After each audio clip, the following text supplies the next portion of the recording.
I come from Santiago de Chile, and there was a lot of upheaval in South America in the 70s, and my family ended up leaving South America in 1974, 75. So I grew up in the UK, like many displaced South American people, so I don't really know Chile very well.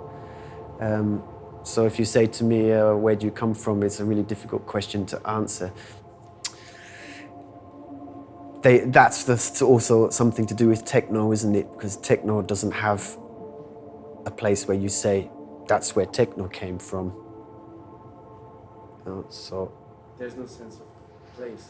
There is no sense of place. There's only sense of movement and sense of space. And that's actually a lot more interesting than being rooted in one place, coming from one time and moving forward. You know, you're able to move in all these dimensions.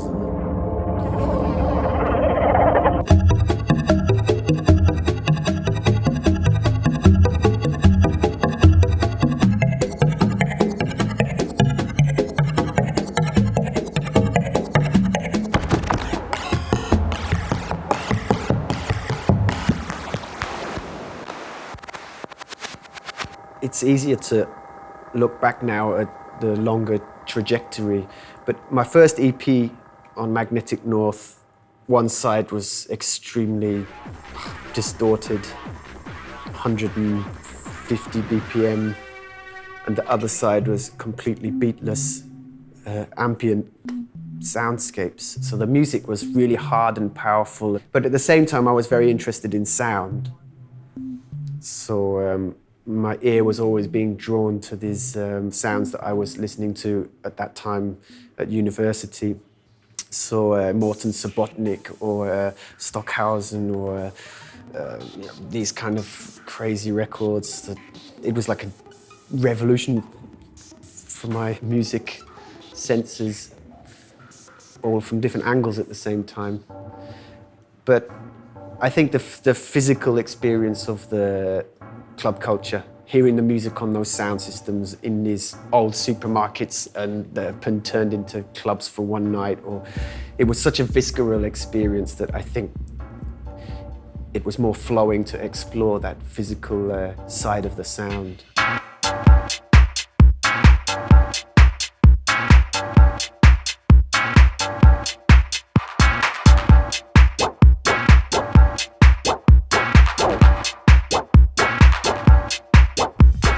So I was living in UK, I was living in Sussex, in the Midlands, started to make music here, Acid House, and then down to Brighton again. Then I was doing club nights and very involved in the Brighton rave scene and club scene and alternative scene down there. I was making so much music, I'm not sure that I was really completely aware of the music that I was creating back then, any more than I am now. Like maybe I'm making music now that's actually going to be heard in the past. Figure that one out. Whoever can figure that one out wins a copy of my new album.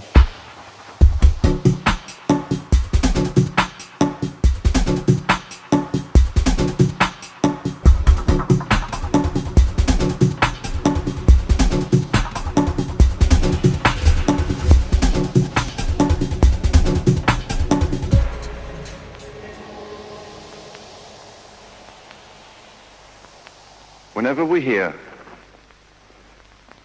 sounds,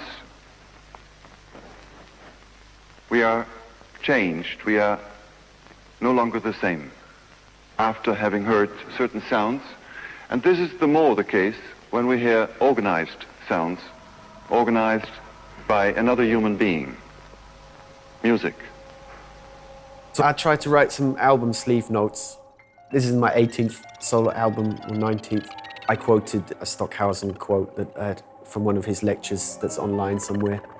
When we hear music, we are changed because the waves, the sound waves vibrate us on atomic levels. That makes sense to me because you've got energy and it's vibrating and it's making things move really on the micro scale to the body, to the fall from the speakers, you know. So that makes sense to me. So why don't you know, just try to make this music, compose this music that is just moving with such high quality and precision. You know, I'm composing all the way down for the cells, all the way up to the body, to the bigger system, you know, and I try to make the very best music for that and see what transformations can come afterwards.